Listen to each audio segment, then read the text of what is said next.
Welcome to my channel. నా పేరు శోధన. నేను బాగున్నాను, మీరు కూడా బాగున్నారనుకుంటున్నాను.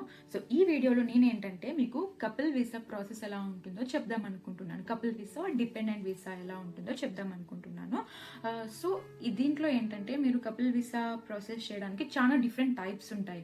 ఒకటి ఏంటంటే వైఫ్ ఆల్రెడీ వర్క్ చేస్తుంది, హస్బెండ్ డిపెండెంట్గా వెళ్ళాలనుకుంటున్నాడు, లేకపోతే హస్బెండ్ వర్క్ చేస్తున్నాడు, వైఫ్ డిపెండెంట్గా వెళ్ళాలనుకుంటున్నాడు. ఇది ఒక డిపెండెంట్ వీసా ప్రాసెస్. సో కపుల్గా కలిసి వెళ్ళాలనుకుంటే ఏం చేయాలి అనే దాన్ని నేను చెప్తాను.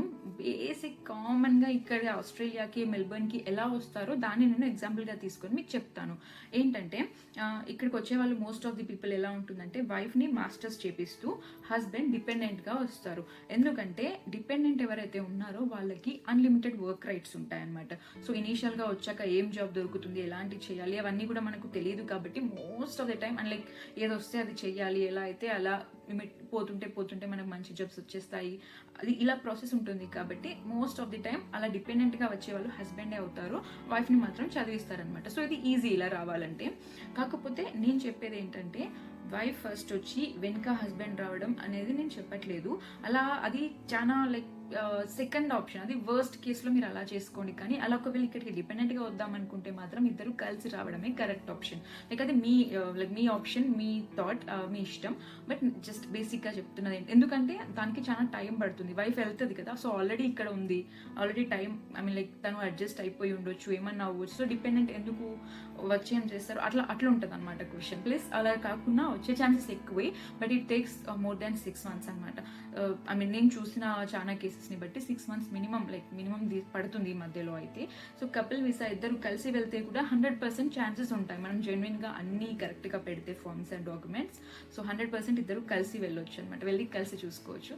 సో ఆ ప్రాసెస్ ఏంటంటే అందులో వైఫ్కి నేను పార్ట్ 1లో చెప్పినట్టు, సో మనం తీసుకున్న ఎగ్జాంపుల్స్లో wife masters and husband dependent, right. So దాంట్లో ఏంటంటే వైఫ్కి మాస్టర్స్ చేయడానికి వస్తుంది కాబట్టి నేను మాస్టర్స్ చేయడానికి వీసా ఎలా అని ఎక్స్ప్లెయిన్ చేశానో అది సేమ్ టు సేమ్ వైఫ్కి ఉంటుంది. అయితే ఆ ప్రాసెస్లో నేను ఒకటి OHSC హెల్త్ కవర్ తీసుకోవాలని చెప్పాను, రైట్. ఆ హెల్త్ కవర్ ఇప్పుడు ఏం చేస్తారంటే మీరు కపుల్ హెల్త్ కవర్ తీసుకుంటారు. ఇద్దరికి సెపరేట్ కూడా తీసుకోవచ్చు, బట్ ఇదేంటంటే సెపరేట్ తీసుకుంటే కాస్ట్ ఎక్కువ అవుతుంది. సో కపుల్గా మీరు హెల్త్ కవర్ ఇద్దరికి కలిపి తీసుకుంటే అమౌంట్ కొంచెం తక్కువ అవుతుంది అనమాట. సో ఆ హెల్త్ కవర్ ఒకటి మీరు అలా చూసుకోవాలి. అది కాకుండా వైఫ్ ప్రాసెస్ నేను ఒక లైన్లో చెప్పేస్తాను. ఏంటంటే సేమ్ అదే college admission, IELTS score, any English language score రావడం, కాలేజ్ అడ్మిషన్ రావడము, మీరు వీసాకి అప్లై చేయడము, SOP లైక్ కాలేజ్ నుంచి COE వచ్చాక. సో ఇది ప్రాసెస్ అంతా సేమ్ ఉంటుంది. సో ఇప్పుడు హస్బెండ్ వచ్చేసాయి, ఇద్దరు కలిసి వెళ్ళాలి కాబట్టి మీకు ప్రూఫ్స్ మెయిన్ థింగ్ మీకు కపుల్ వీసా ఏంటంటే మ్యారేజ్ సర్టిఫికేట్. సో మీరు పెళ్ళైనాక ఇమీడియట్గా వెళ్దాం అనుకుంటే కుదరదు, కంపల్సరీ ఒక 1 year అయ్యి ఉండాలి మీకు పెళ్ళి. ఎందుకంటే ఇక్కడికి వచ్చాక లైక్ సో వాళ్ళ థాట్ ప్రాసెస్ వేరే ఉంటుంది అనమాట, ఇక్కడ వాళ్ళు కదా. సో మీరు కపుల్గా వెళ్ళాలనుకుంటే మాత్రం 1 year ఆల్రెడీ మీరు టుగెదర్ స్పెండ్ చేసి ఉన్న ప్రూఫ్స్ కావాలన్నమాట. So first thing is marriage certificate, and second thing వచ్చేసి ప్రూఫ్ ఆఫ్ ఫొటోస్ అనమాట. ఫొటోస్ ఏంటంటే ఫస్ట్ మీరు ఎట్లా పెళ్లి ఫొటోసే కాదు, త్రూఅవుట్ ది ఇయర్ 1 year మీరు ప్రూఫ్ చేయొచ్చు అట్లా. సో ఏంటంటే ఫస్ట్ పెళ్లి ఫొటోస్ కొన్ని పెట్టాలి మీరు, లైక్ ట్రెడిషనల్గా మీ ఏ ట్రెడిషన్లో మీరు మ్యారేజ్ చేసుకుంటే ఆ ట్రెడిషన్, పోనీ రిజిస్టర్ మ్యారేజ్ అయితే లైక్ ఫైన్. సో అట్లా అనమాట. అండ్ ఈ 1 yearలో మీరు లైక్ బయటికి వెళ్ళారు ఇద్దరు కలిసి, we went for a tour, ఇవన్నీ మీరు ఎగ్జాంపుల్స్ ఏవైతే ఉంటాయో అది రాసి లైక్ ఆ ఫొటోస్ కూడా సబ్మిట్ చేస్తే ఏంటంటే వాళ్ళకి ఇంకా proof, as they are married, we can send them together. So అది ఎక్స్ట్రా యాడ్ అవుతుంది అనమాట. సో ఆ ఫొటోస్ ఒకటి సబ్మిట్ చేయాలి. ఇంకొకటి ఏంటంటే జాయింట్గా బ్యాంక్ అకౌంట్ ఒకటి అడుగుతారు. సో జాయింట్ బ్యాంకింగ్ మనకు లేకపోయినా మనం వెళ్దాం అనుకుని ప్రిపేర్ అవుతే, సో జాయింట్గా క్రియేట్ చేసేసుకుంటే ఒకటి అది రెడీగా పెట్టుకోవాలి, జాయింట్ బ్యాంక్ అకౌంట్. అండ్ అందులో కొంచెం అమౌంట్ వేసి ఉండాలి. సో ఇది పక్కకు పెడితే నెక్స్ట్ ఏంటంటే ఫినాన్షియల్ డాక్యుమెంట్స్. మనం వైఫ్కి ఏవైతే చెప్పాము, వైఫ్కి ఏం చెప్పాము, లైక్ ఇంత మాస్టర్స్కి వెళ్ళాలనుకున్న వాళ్ళకి ఏం చెప్పామంటే 1 year కాస్ట్ మొత్తం చూపించాలి, ప్లస్ ఫీజు చూపించాలి అనుకున్నాం కదా. సేమ్ హస్బెండ్కి కూడా 1 year మొత్తం లివింగ్ కాస్ట్ చూపించాలి. సో హస్బెండ్కి మనకు చదువుకోవడానికి రావట్లేదు కాబట్టి ఫీజ్ అమౌంట్ తక్కువ ఉంటుంది అనమాట. సో వచ్చాక living cost, 1 year living cost మొత్తం మనం యాడ్ చేసుకొని ఇన్సూరెన్స్, లివింగ్ కాస్ట్ ఇవన్నీ మనం చూపిస్తే సరిపోతుంది. సో ఫీజ్ అనేది హస్బెండ్కి మైనస్ అవుతుంది అనమాట. సో అదొకటి మనం సేఫ్. సో ఇప్పుడు హస్బెండ్కి కూడా మన డాక్యుమెంట్స్ అన్ని రెడీ ఉన్నాయి. సో ఇద్దరికి కలిపి మనం 1 year అమౌంట్ చూపించాలి. సో చాలా ఎక్కువ అవుతుంది, మనం అన్నీ ఇంకా గ్యాదర్ చేసుకొని, లోన్ అయితే లోన్, లేకపోతే ఆల్రెడీ మనీ ఉన్న వాళ్ళు ఉంటే చూపించేసుకుంటారు. సో అలా 1 year అమౌంట్ మీరు రెడీగా పెట్టుకోవాలి. అండ్ ఇద్దరి ఇన్సూరెన్స్ కూడా కపుల్ ఇన్సూరెన్స్ రెడీగా పెట్టుకోవాలి. సపరేట్గా తీసుకున్నా పర్లేదు. సో ఇక్కడ వరకు ఈ డాక్యుమెంట్స్ అన్నీ అయిపోయాక ఏంటంటే మనకు సో వైఫ్ సిఓఈ కూడా అయిపోయి వీసా వరకు వచ్చేసింది. సో ఆ తర్వాత అప్పుడు అనమాట ప్రాసెస్ ఇదంతా. సో హస్బెండ్ మీ కూడా అన్ని డాక్యుమెంట్స్ లైక్ ఎడ్యుకేషనల్ డాక్యుమెంట్స్ కూడా అడుగుతారు. ఇంకా మీరు రిటర్న్ వెళ్తా అనే దాని మీద స్టేట్మెంట్ ఆఫ్ పర్పస్లో ఫుల్గా కాన్సన్ట్రేట్ చేయాలి. అలా చేస్తే మీ ఇద్దరికి కలిపి ఇవ్వడానికి ఛాన్స్ ఎక్కువ ఉంటుంది అనమాట. సో నేను ఇద్దరు కలిసి రావడం గురించి చెప్తున్నాను కాబట్టి మీరేం రాయొచ్చు ఎస్ఓపిలో అంటే like my wife first time వెళ్తుంది అక్కడ చదవడానికి, నేను వెళ్ళి ఆమె సెట్ అయ్యే వరకు వచ్చేస్తా, లైక్ ఇలా హెల్ప్ చేస్తా and she needs my support. అలా మీరు చెప్తే ఏంటంటే నమ్మబుద్ధి అవుతుంది అనమాట వాళ్ళకు కూడా. సో మీరు ఆ పర్టికులర్ పాయింట్ మీద ఫుల్ కాన్సన్ట్రేట్ చేయాలి ఎస్ఓపి మీద. అండ్ ఎస్ఓపిలో ఇంకా మీరు రిటర్న్ వస్తా అన్న పాయింట్ మీద కూడా కాన్సన్ట్రేట్ చేయాలి. సో మీరు బేసిక్గా ఏం రాయొచ్చు, మాకు బిజినెస్ ఉంది, ఆ బిజినెస్ నేనే చూసుకుంటున్నాను, ఇలాంటివి అయితే ఇంకా బెటర్ అనమాట. ఎందుకంటే ఓకే వీళ్ళకైనా బిజినెస్ ఉంది, సో మళ్ళీ వెళ్ళిపోతాడు, ఇట్లా ఉంటుంది అనమాట. సో చూసుకోవాల్సి వస్తుంది కాబట్టి వెళ్తారు అని వాళ్ళకి అనిపిస్తుంది. వీళ్ళు ఏంటంటే అక్కడికి వచ్చేసి మీరు ఏదో వాళ్ళ ఇన్కమ్ తినేస్తారు అన్నంత ఫీల్ అవుతారు. కానీ ఇక సో మనం అట్లా కవర్ చేసేసేయాలి.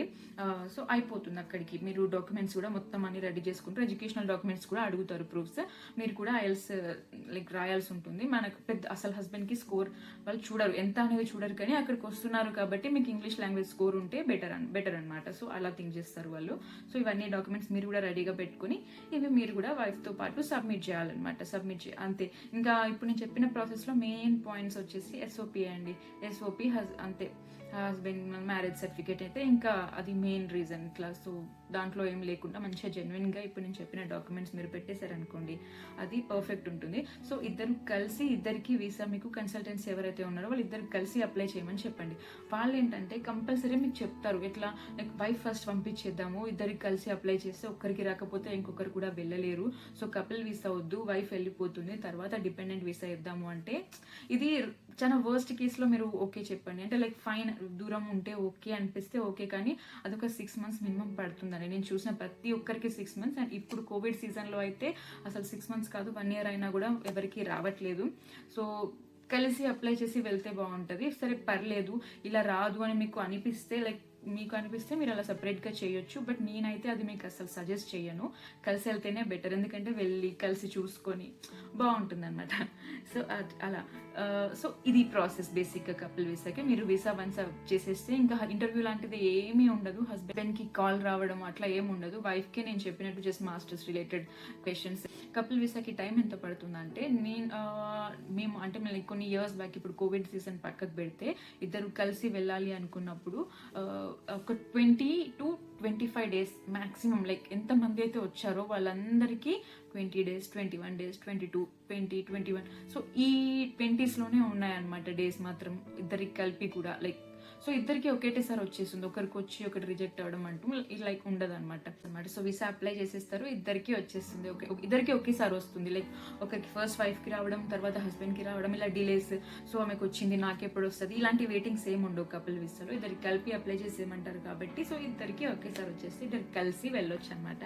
సో ఇదండి ప్రాసెస్. మీరు ఇంకా ఏమన్నా డీటెయిల్గా తెలుసుకోవాలనుకుంటే మాత్రం మీరు కామెంట్ సెక్షన్లో మీరు రాయండి, నేను మీకు ఎక్స్ప్లెయిన్ చేస్తాను. సో ఇది basic common process. Like step by step ఇలా వెళ్ళిపోతుంది అనమాట. లైక్ వైఫ్ అండ్ హస్బెండ్ కలిసి కపుల్ లాగా వెళ్ళాలంటే వచ్చాక మాత్రం హస్బెండ్కి ఫుల్ రైట్స్ అండి. సో వచ్చేసాక ఫుల్ రైట్స్ ఉంటాయి కాబట్టి మంచిగా జాబ్స్ వెతుక్కొని ఇనిషియల్గా మనకి ఏది దొరికితే అది చేసేయాలి, తర్వాత ఇంకా మంచిగా కంటిన్యూ అవ్వచ్చు అన్నట్టు సెట్ అయిపోతారు. సో ఇది ప్రాసెస్. ఎవరైనా వద్దామని అనుకుని కానీ వాళ్ళు లేకపోతే వాళ్ళకి థాట్ కానీ ఉంటే మాత్రం వాళ్ళకి ఆల్ ది బెస్ట్. మంచిగా అన్ని జెన్యున్గా పెడితే మీకు 100% ఇద్దరికి కలిసి వచ్చేస్తుంది. సో దానికి టెన్షన్ ఏమి ఉండదు, నువ్వు అక్కడ నేను ఇక్కడ అనే ప్రాసెస్ ఏమీ ఉండదు, మిస్సింగ్స్ కూడా ఏమీ ఉండవు, కలిసి వెళ్ళొచ్చు. సో నా ఛానల్ని సబ్స్క్రైబ్ చేసి ట్యూన్ అయ్యి ఉండండి, ఎందుకంటే నేను కంటిన్యూస్ ప్రాసెస్ చెప్తూ ఉంటాను. యాజ్ సెడ్ నేను ఫస్ట్ వీడియోలో ఇంట్రొడక్షన్ వీడియోలో చెప్పినట్టుగా ఒక్కొక్క వీడియో మీకు రిలీజ్ చేస్తూ ఉంటాను. So stay tune and like చేయండి, షేర్ చేయండి. నచ్చితే లైక్ చేయండి, బట్ షేర్ చేయండి, సబ్స్క్రైబ్ చేయండి. ఓకేనా? Bye. See you again in the next video.